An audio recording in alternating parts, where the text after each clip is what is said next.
However long it took, and for whatever reason, the son, it says, came to his senses. He realized that even the day servants, the day laborers on his father's farm, had more food than he would ever have in his current situation. So he decides to return home and to his community, regardless of what that means. And he knew that part of what it meant was he was no longer worthy to be called a son. He'd lost his identity of sonship for good, he thought. And he approaches home with his rehearsed speech in his pocket. Have you ever done that? I'm going to say this. And if they say that, then I'll say this. But if they say that, then I'll say that. And you ever rehearse? You've never done that? For sure. Oh, I'm not the only one. Okay. He takes his speech in his pocket to return home. And it's there, almost home, that a surprising twist occurs. He's still a far way off, and the father recognizes his son. And he does the unthinkable, clearly un-Jewishly acceptable, not unacceptable thing, and he runs as a dad to greet his younger son. He hoists up his gown, his robes, and holds them high so that he can run to go and meet his son. He rushes out as he's filled with compassion. And I love this. I've always remembered this Greek word. One of the first Greek verbs I remember. Splaitnoidzizo. That's a hard one. And it describes a gut-wrenching, deep-seated compassion right in your belly. It's so profoundly strong. And that's what moved this dad to rush, to run out and embrace his son. And the son begins to launch into his prepared speech. Father, I have sinned against heaven and against you. I'm no longer worthy to be called your son. And that's as far as he got. He's only able to express his admission of sinfulness and unworthiness. He doesn't get to say the rest of his prepared speech, make me as one of your hired men in your farm. The father interrupts him and exuberantly instructs other hired hands to bring this younger son the best robe, the family ring, and sandals for this son to now wear, signifying his welcoming back into the family fold. The best of the best theme continues as the father calls for the fattened calf, specially saved for a special occasion, to be slaughtered, because this son of his who was dead is now alive. This son who was lost has now been found. The father's forgiving love is absolute and complete. The younger son is fully restored to his status as a beloved son in the family. And while his former employers in the foreign country would not allow the son to swipe the pig's food, his father offers him a sumptuous banquet.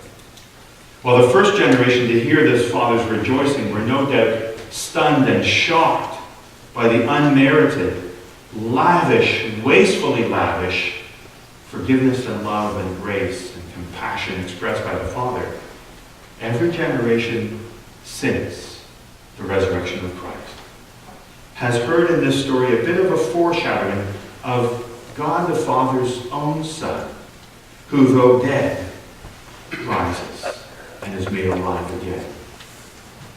But perhaps more so, through this parable, every generation has been able to see and understand that even our best intended speeches that we try to come up with to prepare to give to God, in the hopes that maybe, just maybe, He might welcome us back into His family, that even our best planned speeches are nothing compared to the free gift of the extraordinarily lavish grace of God, who welcomes us. The scandalous love of God, who welcomes people with open arms through His Son, Jesus. And yes, that's the word used in Greek. Scandal. Scandalous love. If the father in this parable continually reacts in surprising and gracious ways, the behavior now of the older brother, when he returns home from the fields and finds a welcome home party in full swing, his behavior is predictable, if not ill-mannered. He throws an elder brother temper tantrum, stomps his feet, goes out, sits in the mud, and says he's going to eat worms. He's so angry. Every aspect of his words, everything of his actions speaks of a seething anger and resentment. Towards whom? His younger brother, who had the nerve to come home, and his father, who had the audacious nerve to let his son come home and to have a party for him. So instead of respectfully greeting his father, he pitches a fit and declares he's not a son, but nothing more than a slave, and disdainfully disowns his younger brother by saying, "That son of yours." You know what it's like when one of your children's in the doghouse and you say to your spouse, "He's your child."